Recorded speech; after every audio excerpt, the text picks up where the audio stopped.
안녕하십니까.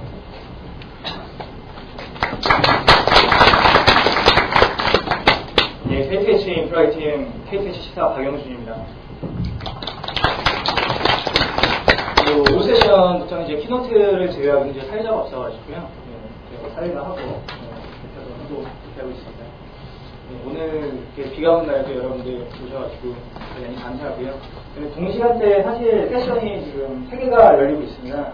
다 우리 이제 고수분들께서 하시는데 제 세션을 또 이렇게 참석해 주셔가지고 정말로 대단히 영광입니다. 여러분들이랑 같이 진행하게 될 주제는 하이브리드 클라우드 관련해서 진행을 할 거고요. 여러분들이 오늘 사실 오신 이유는 있으십니다. 다 비슷한 목적을 갖고 있는데요. 과연 우리는 여기에 왜 왔을까요? 왜 모였을까요? 네. IT 하시는 분들이 이제 또 감정적으로 메말르셔서 컴퓨터만 하시다 보니 많이 호응을 안 하십니다. 그래서 제가 곳곳에 시청분들 많이 심어놨습니다. 많은 호응 부탁드리고요. 일단 전산과에 다니는 대학교 2학년생이 3초원, 10년 정도 차이나 3초원의 권유로 의대에 진학을 하게 됐습니다. 그래서 고민을 한 결과 의대에 다행히 진학을 해서 이제 중간고사 기간이 왔습니다. 중간고사를 이제 보려고 하는데 삼촌이 야, 내가 족보가 있는데 10년 전 족보다 한번 족보를 보고 시험을 보는 거 많이 도움이 될 거다라고 얘기를 했습니다. 그 친구는 전산과에서 의대로 전과한 친구는 미적인 감정이지만 10년 전 족보를 갖고 공부를 했습니다. 중간고사 날이 와서 중간고사를 보는데 족보가 정확히 맞아 떨어지는 겁니다. 그래서 너무 그 친구는 이제 기뻤지만 사실 한편으로는 이렇게 비싼 의대 등록금을 냈는데 10년 전에 배우는 거랑 동일한 게 없다라고 생각을 해서 너무 화나서 의대 교수님께 찾아갔습니다. 의대 교수님이 하시는 말씀이 자네가 아마 그 컴퓨터학과에서 전과됐지 자네 생각을 해보게 사람의 몸이 변하지 않죠. 하지만 컴퓨터는 어떻습니까? 컴퓨터는 계속 변하고 있습니다. 웃자고 한 말이지만 사실 그 저상과 교수님의 말에는 굉장히 심오한 의미가 있고요. 사실 여러분들이 이 자리에 오신 이유가 이렇게 빠르게 변화하는 IT 시장에 좀 더 팔로우하기 위해서 보이더라고 생각합니다. 간략하게 제 소개를 정말 간략하게 해드리겠습니다. 제가 사실 이렇게 얼굴이 공개되는 걸 많이 여의치 않아서 사실 제 소개하는 것도 이제 선글라스 끼는 사진이었고요. 저 이제 정상인과 다름없습니다. 눈 두 개 코 하나, 비비게입니다. 이 명찰은 제가 2006년 12월 달에 KTH에 신입사원 면접을 왔을 때 뒤에 이제 동기부분이 한 분이 계십니다. 제 기수의 기장님도 계신데요. 그때도 명찰입니다. 인력개발팀에서 나눠주고 회수를 해갔는데 제가 몰래 훔쳤습니다. 이 자리를 빌어서 다시 한번 소개를 드리고요. KTH랑 저는 정확히 KT랑 제가 좀 인연이 많습니다. 94년부터 하이텔을 사용하면서 그때 꿈이 전공을 컴퓨터로 선택했고 그때 꿈이 사실 하이텔 운영자가 꿈이었습니다. 시삽. 그때 센터라는 아이디어였고 나우리는 이제 나우 시삽. 그렇게 갔었죠. 그런 꿈을 갖고 전산과에 진학을 했고요. 학교 다닐 때 학비 벌기가 되게 힘들었어요. 지금처럼. 그래서 대출을 받고 그랬지만 이용경 사장님, KT 이용경 사장님 계셨을 때 KT IT 마스터즈라는 자격을 받으면서 공부를 무사히 마쳤고요. 3학년, 4학년 때는 이제 KT의 강서지사, 중앙지사, 강북지사 쪽에서 네트워크 강사로 프리랜서 역할을 하면서 학교를 받았습니다. 그리고 졸업하고 나서 운명적으로 또 KT 하이텔에서 지금은 인프라 기획팀이고요. 과거 시스템 운영팀, 즉 시삽 역할을 했던 그 팀에 들어가서 하이텔 시삽이 됐습니다. 그래서 제 닉네임은 사실 KT 시삽이고요. 트위터 아이디도 KT 시삽입니다. 세 가지만 말씀을 드릴 겁니다. 스티브 잡스 선생님의 말을 좀 약간 빌려서 말하는 세 가지 말씀하시죠. 아이언 소프트, 저트 스위트, 노모비티. 단지 3개만 말씀드릴 건데요. 첫 번째, 이제 동양에 대해서 잠깐 말씀드리겠습니다. 2009년부터 2010년, 그다음에 2011년까지 지속적으로 클라우드 컴퓨팅에 대해서 이슈가 되고 있고요. 가장 특히 2012년도에는 순위가 많이 밀렸습니다. 10월달에 발표하는 순위를 보시면은 생각보다 많이 밀렸고요. 하지만 클라우드 컴퓨팅은 아직까지 저희 현실, 그다음에 저희 일상생활에 굉장히 많이 근접하게 있는 기술이 틀림이 없습니다. 그렇다면 이제 클라우드 컴퓨팅이 과거부터 현재까지 시대에서 갑자기 떨어진 개념이냐? 그건 아닙니다. 전문가들이 얘기하는 게 클라우드 컴퓨팅은 웹 서비스, 그다음에 이제 그레이트 컴퓨팅, 여러분들이 좋아하시는 토렌토나 과거의 이동키 같이 유유 자원들을 모아서 하나의 거대한 트랜잭션을 먼저 처리하는, 그건 이제 네트워크 컴퓨팅, SBC, 서브 베이스 컴퓨팅, 현재는 이제 VDI 쪽에 많이 활용이 되고 있는 기술이고요. 유틸리티 컴퓨팅, 사용자가 사용한 만큼만 처리를 하는 그런 유틸리티 컴퓨팅, 이 4개의 개념이 합쳐서 클라우드 컴퓨팅이라는 이 기술이 나왔습니다. 클라우드 컴퓨팅에서 간략하게 정의를 하기 위해서 이제 존 웨이먼이라는 분에 대해서 잠깐 말씀드리고요. 이분은 이제 AT&T 쪽에 이제 그 CS 솔루션 쪽에 계시다가 이제 바이스 프레젠트로 계시다가요. 텔코 쪽에 계속 계셨습니다. 최근에는 레이스트 쪽 CTO로 자리를 옮기셨는데요. 이분이 과거에 그 아티클을 하나 만들었는데요. 그 아티클 내용 중에 그 클라우드라고 기가 막히게 정리를 굉장히 잘해주신 그런 문구가 있어가지고 제가 따왔습니다. C는 이제 커먼 아키텍처입니다. 공통된 아키텍처라고 얘기를 하는데요. 클라우드에서 가장 중요한 거는 이제 공통된 리소스 풀입니다. 사용자가 원할 때 그 공통된 리소스에서 언제든지 이렇게 합성을 해줄 수 있는 이 부분이 가장 중요해서 커먼 아키텍처라는 C를 이렇게 정의했고요. 로케이션 인디펜던스입니다. 위치에 상관없이 클라우드 서비스를 제공한다는 얘기입니다. 물론 그 위치는 클라우드가 예를 들어서 아마존이라고 생각을 한다면 뭐 동부에 있던지, 미국 동부에 있던지, 아니면 유럽에 있던지, 아니면 싱가포르나 일본에 있던지 위치에 상관없이 고객들에게 서비스를 제공할 수 있다는 얘기고요.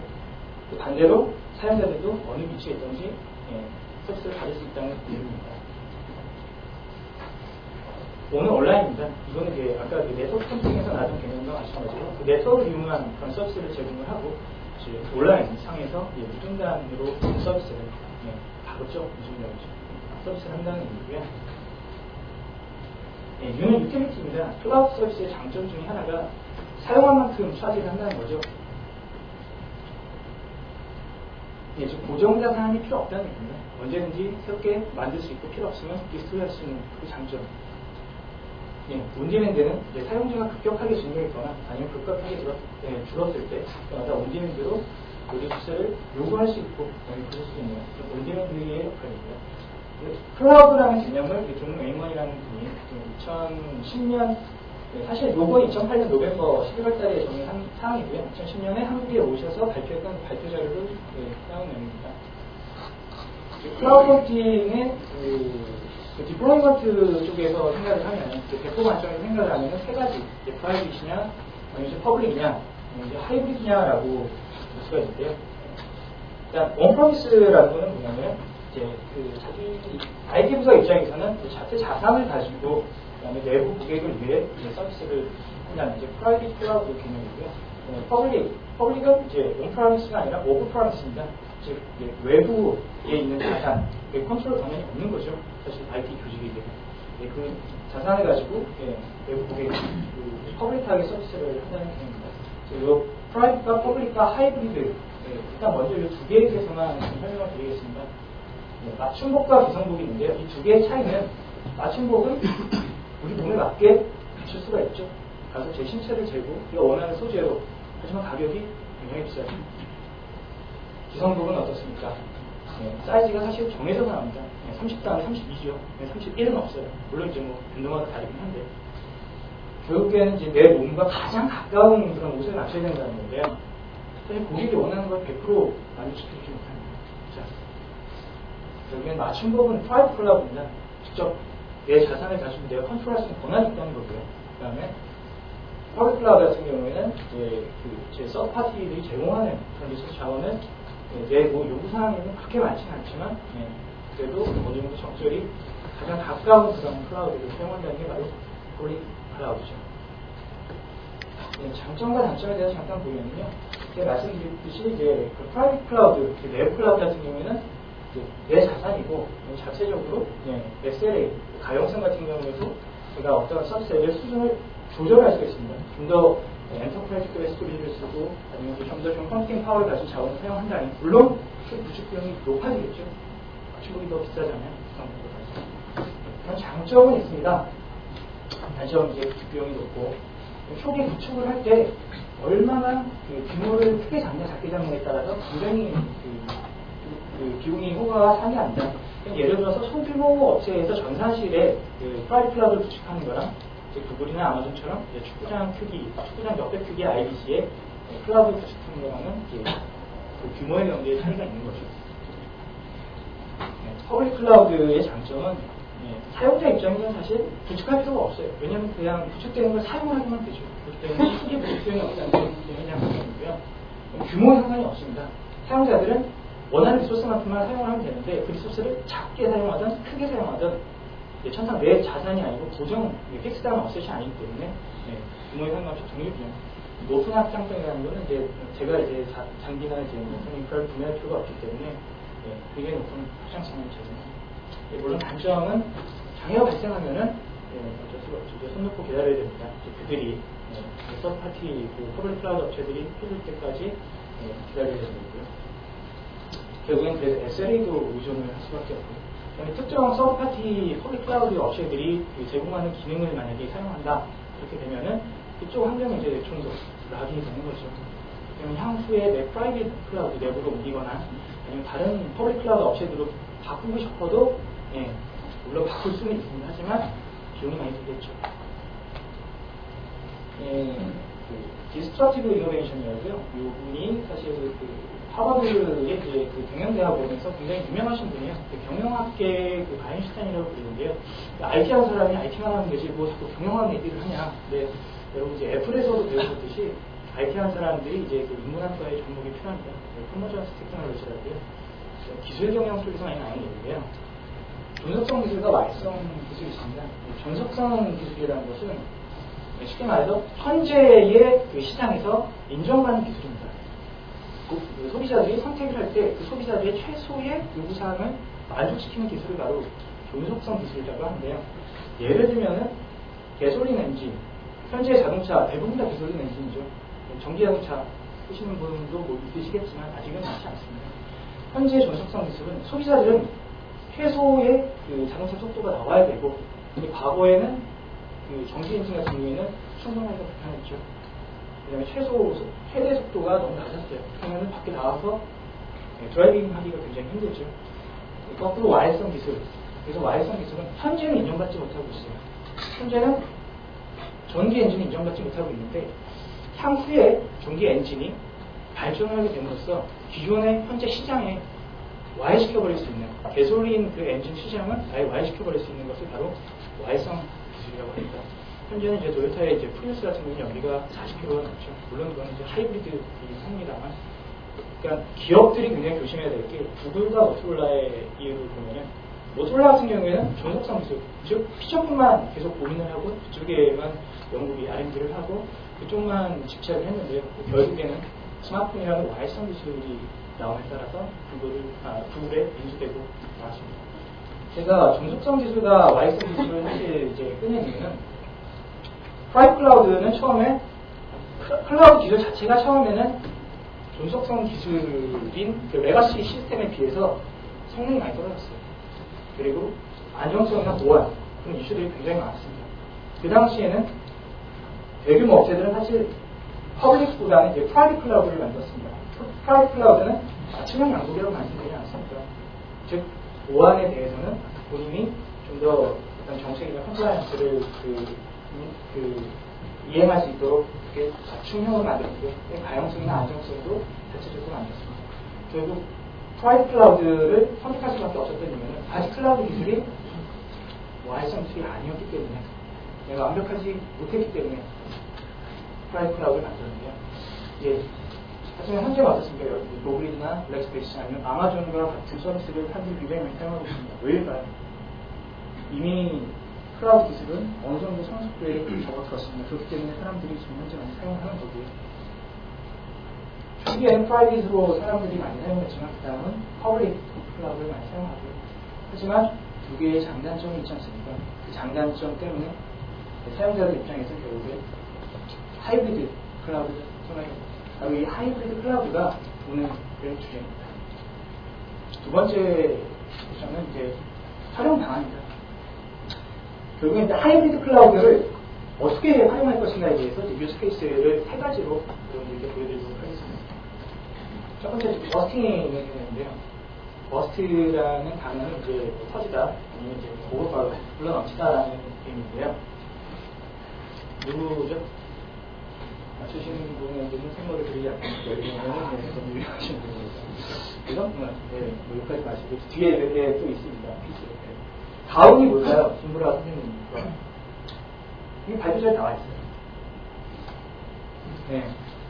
물 들어왔을 때 노작자입니다. 이게 무슨 의미일까요? 네, 저희 본부장님께서 이제 자주 말씀하시는 단어 중에 하나가 있을 때 잘해야 된다. 있을 때 잘해야. 이 말은 고객이 있을 때 잘해야 돼요. 처음에 프라이빗 클라우드와 퍼블릭 클라우드에서 프라이빗 클라우드를 통해서 고객들에게 서비스를 합니다. 서비스 잘 되죠. 하지만 워팅 고객이 많은 이렇게 왔을 때는 선제천이가 내부 클라우드, 아무리 내부 클라우드라도 높은 확장성, 평소에 자산을 어느 정도 보유를 하고 있어야지만 그 자산을 캐파 안에서 제공할 수가 있는데요. 결국에는 한계가 있지 않습니까? 내부 클라우드. 그렇기 때문에 이 버스팅 발생했을 때 프라이빗 클라우드와 함께 사용하면서 로드 밸런싱을 하는 거죠. 이 로드 밸런싱을 통해서 프라이빗 클라우드의 컨제스션을 어느 정도 해소하는 방안. 이게 바로 버스팅, 클라우드 버스팅으로서의 하이브리드 클라우드 사용 케이스입니다. 두 번째, 인큐베이터로서의 그 하이브리드 클라우드를 말씀을 드리겠습니다. 인큐베이터라는 것은 사실 태아들을 위한 환경인데요. 그 태아들이 이제 현재 어머님의 그런 이제 산모의 그런 태아 내부와 환경과 동일한 그런 환경을 제공하는 게 바로 인큐베이터입니다. 이 인큐베이터는 동일한 환경을 제공한다고 그랬죠. 그럼 하이브리드 클라우드에서는 어떤 역할을 할까요? 커피티 플랜, 용량 산정이라는 이슈가 있어요. 혹시 IT 쪽에서 오신 분들 한번 손 한번 들어주세요. 예. 많은 분들이 안 들으시나요? 귀찮아요. 용량 산정이 사실 되게 어려워요. 왜냐하면 용량 산정의 방법은 사실 이제 제가 만약에 블록 서비스 여러분들한테 제공한다. 그러면은 기존의 블록 서비스와 유사한 서비스의 그 워크로드를 분석을 해서 이 정도의 그 유틸라이제이션에서는 PV나 요기가 이 정도 붙었다. 이렇게 되면은 이번에 들어온 고객은 한 이 정도가 되니까 예측을 하는 거죠. 곱하기 해서 뭐 이 정도 하면은 요만큼 자산을 우리가 확보는 되겠다라고 동일한 설정을 하는 게 있고, 기존 시스템이 없다면 처음부터 그냥 여러분들이 하실 때 삭제를 하는 거죠. 이런 땅에 헤딩을 하면서 다 예측을 하는 거예요. 어슝, 게싱 게임이라고 하는데 결국에는 이제 해적 룰렛 게임 뽑는 거죠. 찍기죠. 잘 안 맞죠. 용량 산정이 그만큼 어려운 겁니다. 초기의 기획자는 장대한 꿈을 꿉니다. 엄청나게 이제 많은 사용자들이 온다고 얘기를 하죠. 그래서 엄청난 사용자를 대비해서 IT 부서에 자원을 요청을 하죠. 그러면 IT 부서는 물론 이제 거기서 뭐 고정치를 두고 약간 그 용량 산정에 대해서 규정을 하지만 결국에는 이렇게 많은 인프라를 분해를 합니다. 그러고 나서 이제 서비스가 진행을 하게 되죠. 예상과는 달리 이런 경험이 많으신가 봐요. 여러분들이 공감을 해주시는데요. 결국에 우리가 필요했던 인프라는 이렇게 많은 서버가 아니라 기획자에서 조절하고요. 이 정도의 입장은 있었습니다. 근데 이게 사실 이거는 이제 워스트 케이스 이제 제일 안 좋은 최악의 상황을 말씀드린 거고 파스티브한 케이스도 있습니다. 뭐 더 많이 왔을 수도 있죠. 스케일 패스트와 스케일 페일 패스트, 빠른 확장과 빠른 철수를 말씀드리는 겁니다. 이 상황에서는 빠른 철수가 필요해요. 초기에는 많이 올 거라고 예상했지만 지금은 굉장히 적은 인프라가 필요하니까 기존에 샀던 인프라는 철수, 리스토어를 해야 돼요. 하지만 내 자산이다. 내 자산을 구매를 했어요. 서버를 구매했으면 이 서버 구매한 거는 재무제표상에서 4년이나 5년 정액 상각을 하겠죠. 물론 그 회사마다 약간씩 다르지만 우리 상각이 되기 전까지는 무조건 제 비용을 떨고 있어요. 하지만 요거를 빠른 확장과 빠른 철수를 하기 위해서 프라이빗만 쓰는 게 아니라 퍼블릭도 같이 사용하는 거죠. 그래서 퍼블릭을 사용해서 빠른 확장과 철수를 할 수 있고, 그리고 나서 어느 정도 오픈하고 나서 그런 워크로드에 대한 레코드가 쌓이면은 그 레코드를 가지고 좀 더 정확한 용량 선정을 할 수가 있습니다. 그리고 나서 그 웹 클라우드에 있는 것을 웹 클라우드로 이전할 수 있는 거죠. 아무리 퍼블릭 클라우드가 코스트 이펙티브 하다고 얘기하지만 제가 고민하는 것보다는 사실 비쌉니다. 남는 장사를 사실 부분입니다. 이 부분은 이제 아마존에서 발전한 내용입니다. 초기에 예측을 합니다. 예측을 하기 전자 하얀색 선도 기획자들 아니면 이제 예측을 해요. 이 정도 이렇게 발생할 거다. 그러면은 커머디티한 트레디셔널 하드웨어를 이렇게 구매를 하죠. 구매를 할 때 그런 식으로 구매를 하는데 그렇게 되면은 요 중간에 괴리가 있지 않습니까? 실제 요 빨간색 같은 경우에는 액츄얼 디맨드입니다. 실제 사용량이에요. 여기까지는 굉장히 예상 잘했어요. 근데 여기서 이제 예상이 좀 빗나갔죠. 근데 커머디티 우리가 실제 구매한 자산과 비교를 해보면은 실제 자산 구매는 여기인데 사용량은 이제 이때는 기회비용의 손실이 발생하는 거죠. 리스토어를 해야 돼요. 이 정도로. 하지만 이때는 사용량이 굉장히 급격히 들어갔어요. 예측한 것보다. 그러면 패스트 스케일을 해야 되죠. 빠른 확장을 해야 되죠. 이때는 기회비용이 손실되고 이때는 고객들이 한 번 더는 다시 주저하겠습니다. 두 번째는 이제 그 DR은 이제 디제스터 리커버리라고 얘기를 하는데요. IT 하는 분들은 많이 알 겁니다. 이제 보통 DR을 많이 안 하죠. 비싸요. 그래서 일본인권 고객의 주요한 이제 금융 정보나 아니면 의료 정보를 갖고 있는 이제 의료기관에서는 이제 DR을 법적으로 규제시켜서 많이 하는데요. DR에 잠깐 말씀드리면 평소에는 퍼블릭 클라우드를 사용을 해가지고 고객들에게 서비스를 해요. 하지만 퍼블릭 클라우드에 디제스터 장애가 발생하면 클라우드는 완벽하지가 않습니다. 아무리 퍼블릭 클라우드 아니면 그 클라우드 할아버지가 와도 장애라는 거는 있을 수가 있습니다. 그걸 대비해서 프라이빗 클라우드, 즉 내부 리소스를 갖고 있는 거죠. 그래서 장애가 나면 이제 즉시 혹은 이제 뭐 액티브 혹은 액티브 스탠바이로 해서 이렇게 활용할 수 있는 게 있는데 물론 이게 이론적으로는 이렇게 쉽게 말씀드리는데 쉽지가 않습니다. 프라이빗 클라우드와 퍼블릭 클라우드 간에 어떤 게 맞아야겠죠. 그거는 마지막 세션인 도입 전략 부분에서 상세하게 말씀을 드리겠습니다. 도입 전략을 말씀드리기 전에 플랫폼에 대해서 잠깐 정리를 할게요. 플랫폼이 뭘까요? 플랫폼 전쟁, 플랫폼 비즈니스 이런 말씀을 굉장히 많이 하는데요. 플랫폼에 대해서 정확하게 내가 정의를 할 수 있다고 생각하시는 분 있으시면은 보통 이제 IT 하시는 분들 귀찮아 하시죠. 이런 거 시키시죠. 플랫폼은 저는 이제 스테이지에 적용하겠습니다. 자, iOS가 플랫폼 스테이지라고 생각을 해보겠습니다. 스테이지에서는 공연이 일어나죠. 자, 제가 여기 서 있어요. 그럼 저는 액터예요.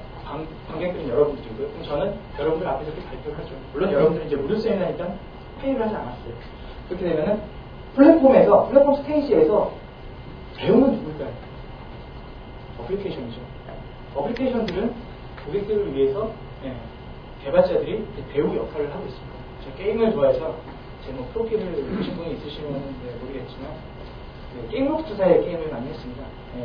엑스골프, 이터널 레가시, 연정한터, 게임 인펙션 굉장히 좋아하고 오디언스, 즉 사용자들이 관객이에요. 관객들은 애플에다 차지를 하죠. 여러분들 1불, 1.99, 0.99 차지를 하죠. 결국 플랫폼 사업자는 이거를 개발자와 레이징 쉐어를 합니다. 여러분들이 정말로 돈을 벌고 싶으시면은 플랫폼 사업을 하는 게 맞습니다. 하지만 진입장벽이 굉장히 높죠. 그래서 플랫폼 사업자들은 이런 에코시스템을 구축을 해서 수익을 창출하는 거죠. 대표적인 예가 바로 아이폰과 안드로이드이죠. 이 두 개의 플랫폼을 아마 여러분들 굉장히 많이 사용하고 있으실 거예요.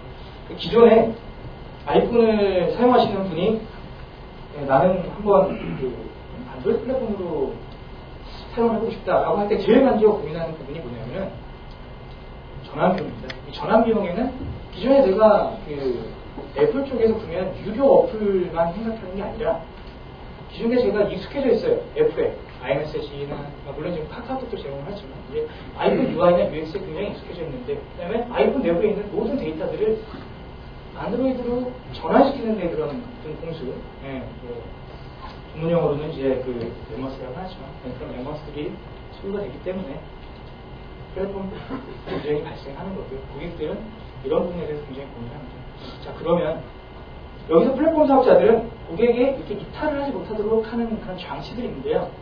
그 장치가 뭘까요?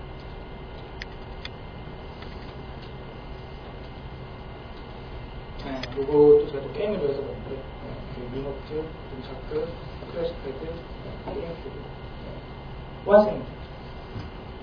플랫폼 사업자들은 호환성을 가지고 장난을 치는데요. 즉, 락인이라는 장치를 합니다. 사용자들이 절대로 다른 플랫폼에 넘어가지 못하도록 락인이라는 장치를 가지고 사용자들을 사로잡습니다. 우리들이 그 클라우드를 선택을 할 때 락인을 막기 위한 방법 중에 하나가 유니크 피처입니다. 특정 업체에서 제공하는 이 API나 이 기능을 사용하게 되면 향후에 업체를 옮길 때 굉장히 많은 전환 비용이 소모가 됩니다. 물론 전환을 아예 못하지는 않아요. 하지만 어쩌면 처음부터 끝까지 다시 개발해야 될 수도 있어요. 굉장히 편하게 마이그레이션을 할 수 없이 그렇게 하면 전환 비용이 굉장히 많이 발생하는 거고요. 두 번째 콘트랙션입니다. 계약 사항을 잘 보셔야 돼요. 계약 사항에 그 데이터를 어떻게 이전해 줄 수 있는지 아니면은 뭐 강제 의무적으로 내가 어느 정도까지 써야 되는지 그런 컨트랙션 부분. 마지막으로 대용량의 데이터에 대해서 내가 어떻게 이전할 것인가 이런 부분을 고민을 해야지만 여러분들은 클라우드 서비스를 선택할 때 락인을 피할 수가 있습니다. 그러니까는 클라우드 서비스를 이제 프라이빗, 퍼블릭, 하이브리드, 디플로이먼트 관점에서 설명을 드렸는데요. 지금은 서비스 모델에서 설명을 드리겠습니다. IaaS, IaaS라고 얘기하죠. 인프라에서 서비스, 그리고 나서 플랫폼 애저 서비스, 마지막으로 소프트웨어 애저 서비스가 있습니다. 아래 보시는 거는 오른쪽으로 갈수록 락인 수치는 낮아져요. 이 말은 IaaS 서비스는 락인 수치가 굉장히 낮다. 하지만 위로 올라갈수록 소프트웨어 서비스 같은 경우는 락인 수치가 굉장히 높다는 겁니다. IaaS, 대표적인 IaaS는 이제 EC2, 아마존의 EC2가 있는데, EC2 같은 경우에는 이제 호환성이 시트릭션에 아니면 이제 MS 하이퍼V, VMPK 파일이나 VHD 파일로 호환이 됩니다. 사실 전환 비용을 최소화해가지고 이전할 수 있는데, 자, 파스를 보면은, 또 사스를 보면, 세일즈포스닷컴에 실행 데이터가 저장이 있는데, 그걸 이전하기 위해서는 굉장히 많은 전환 비용이 듭니다. 하지만 굉장히 훌륭하신 분들이 많이 계세요. 개발자분들, 오늘의 주제인 개발자 컨퍼런스에 개발자분들이 계셔서 아마존의 그 파스 서비스 중에 하나인 심플DB가 있습니다. 심플DB를 과거에는 사실 락인 숫자 중간 정도 됐어요. 하지만 훌륭하신 분들이 심플DB와 호환이 되는 이번 DB를 제공해 주셨습니다. 오픈소스로. 결국에는 전환 비용을 최소화하고 수정, API에 대한 수정이 거의 최소화해서 전환 비용을 최소로 만들 수 있습니다. 이 부분은 이제 그 프라이빗 클라우드 IaaS 서비스를 진행할 때 이제 가르쳐드리는데, 클라우드 스택, 유칼립투스, 유니버스, 오픈네뷸라, 그리고 위에 거는 이제 아마존 쪽에서 제공하는 API들과의 호환성, 서치에서는 유도만 호환된다는 거고, 그 서포트는 전부 지원되는 거고, 그래서 보시면 유칼립투스가 가장 호환성이 좋죠. 그렇게 되면은 아마존은 퍼블릭 클라우드가 있습니다. 아마존 퍼블릭 클라우드에 서버 자원, 그 다음에 스토리지 자원, 마운트패스먼트, 블록 소시, 그 다음에 그 HTTP 방식을 사용한 S3. 요거와 호환이 가능한 그런 프라이빗 클라우드, 유칼립투스가 있다면 여러분들은 하이브리드 클라우드를 사용할 때 이 호환성을 고려해서 아까 그 DR을 할 때 혹은 아까 그런 말씀드렸듯이 보안팀에 대응할 때 좀 더 빠른 마이그레이션을 할 수 있다는 거죠. 첫 번째 주제는 호환성을 가지고 여러분들께 드리려고 말씀드렸습니다. 두 번째입니다. 사실 가상화 환경이 이루어지게 된다면 IT 운영자들은 별로 좋아하지 않습니다. 경영진들은 좋아하겠죠. 비용이 많이 절감되고 유틸라이제이션이 올라가고, 물론 IT 부사 입장에서도 디플로이가 굉장히 빨라지니까 좋아해요. 하지만 물리적으로 10개가 있어요. 서버가. 그렇게 하면 10개만 관리하면 되죠. 하지만 뭐 8대1 가상화를 했다고 생각합시다. 그러면은 물리 서버 8개의 VM, 버추얼 게스트가 있다면은 80대를 관리를 해야 됩니다. 그럼 이런 물리 서버와 가상 서버가 픽스드 되어 있는 이런 상황과 그리고 외부 클라우드와 외부 클라우드를 같이 썼을 때 이런 것을 통합적으로 아우를 수 있는 그런 무언가가 필요한데요. 이 장표는 이제 저번 주 목요일날 아마존 아키텍트 세미나에서 보내준 자료입니다. 아마존에서는 굉장히 많은 이런 서비스를 제공하고 있는데요. 과연 이런 많은 서비스와 그렇게 복잡한 환경 어떻게 엮어가지고 하이브리드 클라우드를 구축하고 도입할까요? 네. 퍼블릭 클라우드에서 이런 많은 기능을 제공을 하고요. 그다음에 프라이빗 클라우드에서도 또 기능이 많습니다. 그 다음에 물리 서버와 가상 서버 이런 부분에 대한 고민들. 퍼블릭 클라우드를 하나만 사용하는 게 아니라 여러 개를 사용한다고 생각해 봅시다. 구글 인터넷 스페이스 아니면 아마존. 가장 중요한 것은 이런 부분에 대한 이제 호환성도 고려하고 하지만 어떻게 관리를 할 것인가. 하나의 대시보드, 그다음 환경 설정 자동화. 그다음에 인프라를 디플로이 할 때 어떻게 하면 좀 더 빨리 할 수 있을지, 아니면 미리 템플릿, 서비스 카탈로그를 만들어서 그 고객이 필요할 때 내가 그 서비스를 할 수 있을지 그 부분에 대한 고민을 통합 IT에 써주고 있습니다. 이 자리는 이제 뭐 제가 영업하는 자리가 아니기 때문에 각각 이런 이제 툴에 대해서는 좀 설명을 안 하겠습니다. 진가에서 많이 쓰고 있고요. 삼성에서 스케일러, 훨씬 파트너가 나왔고 이런 툴을 사용하면은 물론 이 툴을 사용을 안 할 수도 있어요. 소규모 업체, 클라우드의 서버 인스턴스가 뭐 적게 있다라고 생각하면은 이런 툴을 안 써도 상관이 없습니다. 사람이 해야 되겠죠. 이렇게 하면 운영 비용이 굉장히 많이 들어요.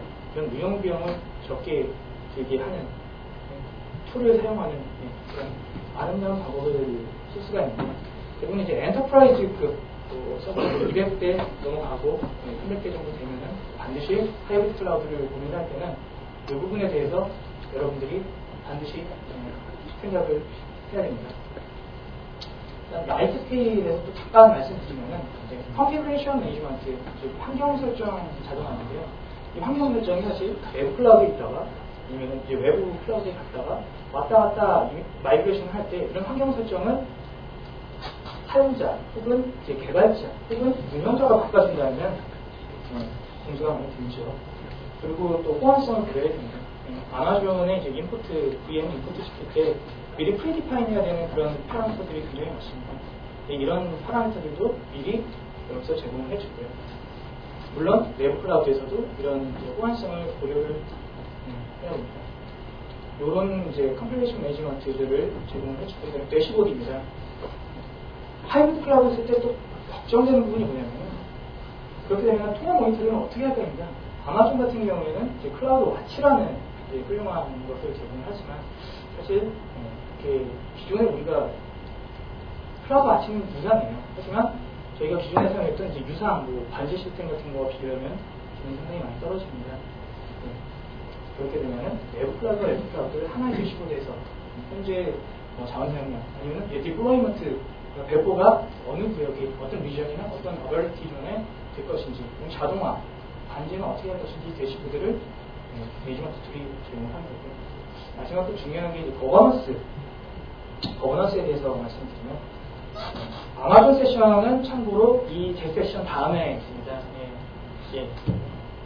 궁금하신 분들은 올라가셔가지고 보시면 되고요. 아마존에서는 이제 권한 쪽, 롤 베이스드 액세스 컨트롤이라고 하죠. 접근 제어에 대해서 IAM 서비스를 제공합니다. IAM 서비스를 가지고 할 수가 있는데요. 그렇게 되면은 웹 클라우드는 그렇게 제공하고 내부 클라우드는 또 어떻게 할까요? 각각의 권한 설정이나 그런 부분들에 대한 이슈가 있습니다. 그거를 좀 더 쉽게 해결해 줄 수 있는 부분이 바로 매니지먼트입니다.